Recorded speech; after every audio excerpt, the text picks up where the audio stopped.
Good afternoon, Easton. My name is Marie Nuttall, and I am at the Plein Air Easton Headquarters. We are hosting Fresh Paint Showcase. This is a mini museum curation. Well, not really, maybe just some questions to a museum director and a director of education and interpretation at the Academy Art Museum. Little mini moment. At this moment, let me introduce Charlotte Kasich. She is the director of the Academy Art Museum, and our friend Matt Moore, who we met the other day, the director of education and interpretation. All right, so the notion of this is that they have each selected a painting separately and together that resonates with them, and we're going to ask a few questions on each painting. Either person gets an option to answer if you feel more strongly about the topic. And we're going to start with this painting. This is a painting by, he's new to Plein Air Easton. His name is Harsh Agrawal. This is a watercolor. It's a 12 by 16, and it's called Dry Docks. And remember, these paintings that we are pulling out of this exhibit, they are for sale here at Plein Air Easton Headquarters. So know that if you're looking at it, it's available. Okay, so Matt, you pulled this painting. Let's talk about the why you pulled this painting. Yeah, well, first of all, I just want to say that Harsh is my new favorite painter in the building. Discovered these today and could not choose between the different paintings that he had up. So I loved all of them. I ultimately gravitated towards this one, and the real reason is that it feels like these things are happening, you know, in this sort of zone of, you know, there's no real environment given. Mm-hmm. And so I just love the idea that they're sort of like happening in space without really letting us know where it's happening. I mean, usually you kind of see, I've seen a lot of paintings of sort of boatyards, and you usually get a little water and, you know, some context for that. But I just love the fact that it's almost like this kind of dystopian world. Yeah. Where there's like a void, and it could be happening in a dream, you know?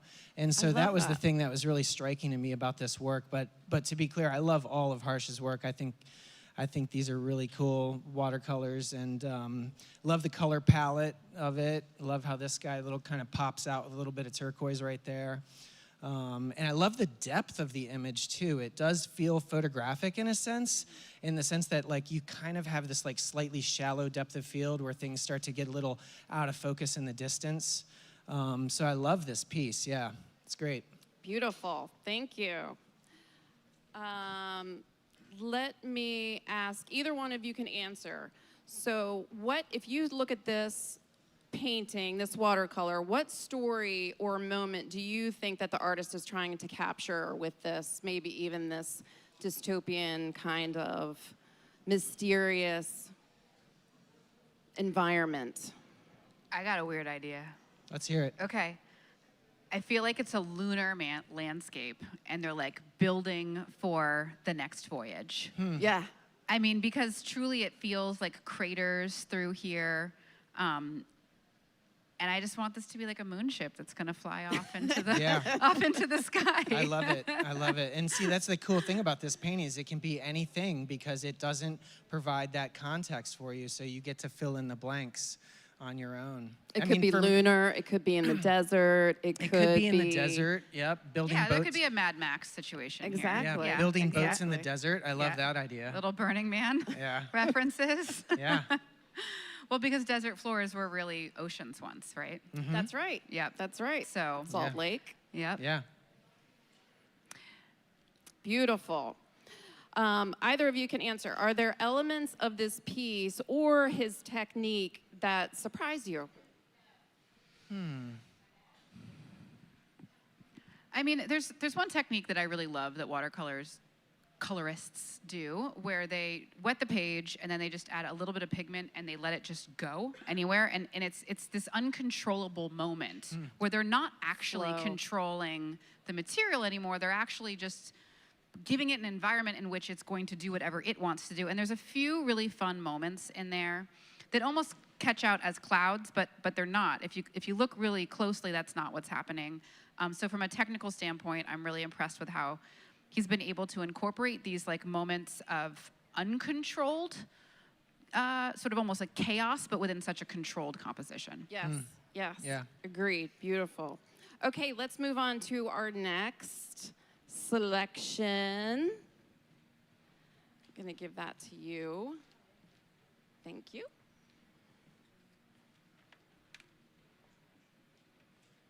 And if you just want to secure it on the other side. So this piece, this is a Charles Newman. This is a 12 by 12 oil. And it's called Winter Pines. Now this painting, of course, was not painted this week. You might notice that. This is required to be a plein air painting because it is in this headquarters space, and all these paintings were painted plein air, but did not have to be painted this week. So Charlie brought this from another event or time that he spent out where there was some snow, and wow, isn't that refreshing? Okay, this was you. Did you pick this, Charlotte? No, we picked this is an us. together. This was is an an us. us. Together, Yep. okay. Yep.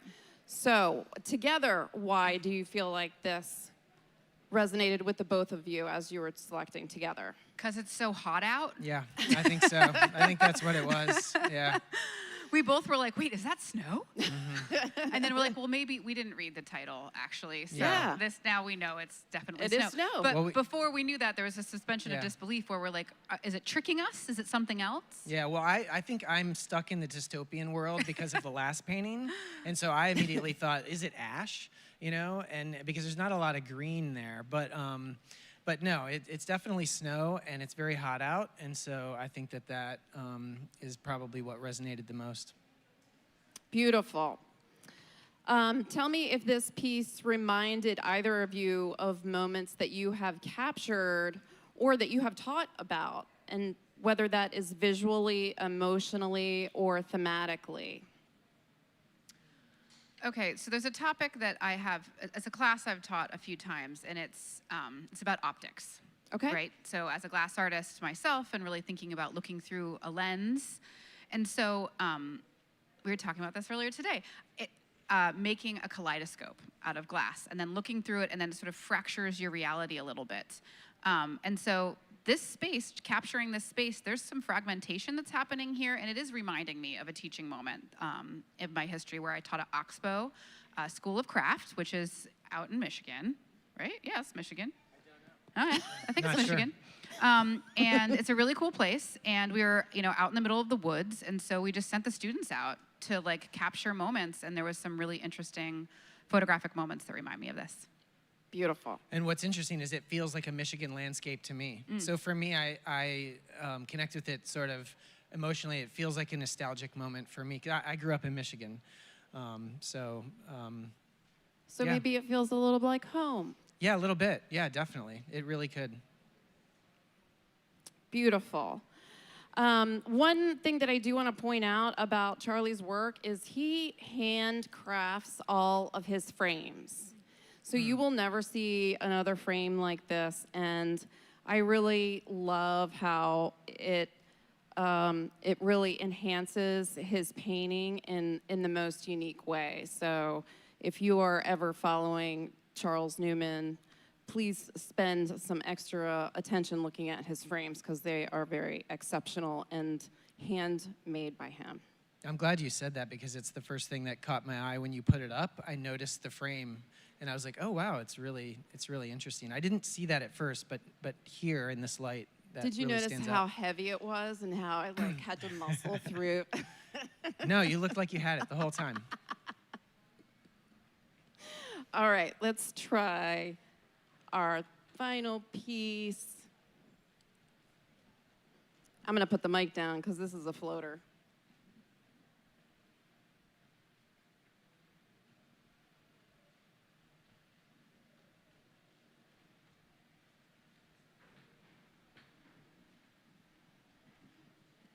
And by floater, I meant because this is in a floating frame. This is by Michael Compton. He is an alumni who is returning. This is not his first year. This is called The Pond, and this is an oil painting, 12 by 16. available here at the headquarters space. So tell me, this was Charlotte's painting that you selected. So tell me why you selected this. I was trying to think back to like the first plein air painter that I learned about in art history class, and of course it's, well, Monet. And so I was looking for something that had that pointillistic component to be able to speak to. So I was really attracted to the technique first and foremost, and how this pointillistic thing where all these little dots can come together to create this composition that, you know, has always sort of blown my mind that we're capable of doing that. And again, optics, I'm going to keep on referencing optics. I'm really fascinated by that. So, Right. so I definitely chose this specifically for the technique. I love it. I totally appreciate that because I see that a lot in his works. He did a piece, Michael did a piece in Oxford, I believe, and you know, every once in a while I'll see one and I have to take a picture of it because it's just worth a zoom to look in because it was just fascinating to me. But it was, you know, the kind of pointillist bricks and the sidewalk, but then everything was just really, he's really a master craftsman. All right, question about this painting. Are there elements of Michael's work or his technique that surprise you? What is it about pointillism that resonates for you, Charlotte? I'm going to have to get in front of this for a second. I think the fact that it holds up both from afar and close, like you were saying, you could crop into any part of this and it would be an interesting composition in and of itself. Yeah, agreed. And when you get really close, you know, the detail holds up. Mm-hmm. But then from far away, it sort of all comes together in this really kind of like magic seeing eye kind of way where like, right. Oh, I get it. Yeah. Yeah, remember those things? I do Stare remember at those things. I never could get it to work, for the record. Stared really long. I was like 50-50, but Yeah. you know, when Yeah. you're in the zone, you can really Right. you can really focus in on those. Yeah. Yeah, and I'll also just mention, I think the quality of light is amazing in this painting. So I think that's something that Oh, I totally agree. really impresses me about the work. So beautiful. What story or moment do you think that Michael is trying to capture in his painting here? How does it speak to you? Or what do you think that it's saying? Oh, this is just a quiet walk in the woods. There's something called forest basking. Yes. Forest basking is very important. It helps your whole nervous system. And I believe he's forest basking in this moment in time. Yeah. Yeah, for me, it feels more like a childhood memory, to be honest with you. And I think it's because of the sort of soft focus of the thing. It just feels, again, sort of nostalgic. Reminds you of like sunny path walks through Yeah. the... Dappled light. Yep. Yeah. Dappled light. Yep, Yeah. it's magical. All right, well, thank you so much. This is going to conclude Fresh Paint Showcase for Tuesday. We'll be back tomorrow. And we are setting up right now for our paint-in that is going to feature costume models from the factory, and everyone is invited to paint or sketch. And we're going to listen to some music and hang out in the cool, cool air of the Plein Air Easton Headquarters. So if you can't make it there, we hope to see you the rest of the week. We're open tomorrow at 10 a.m. That's Wednesday, and we'll be open on Friday. But we are not open on Thursday because we're taking in competition paintings. So take care. Have a great afternoon.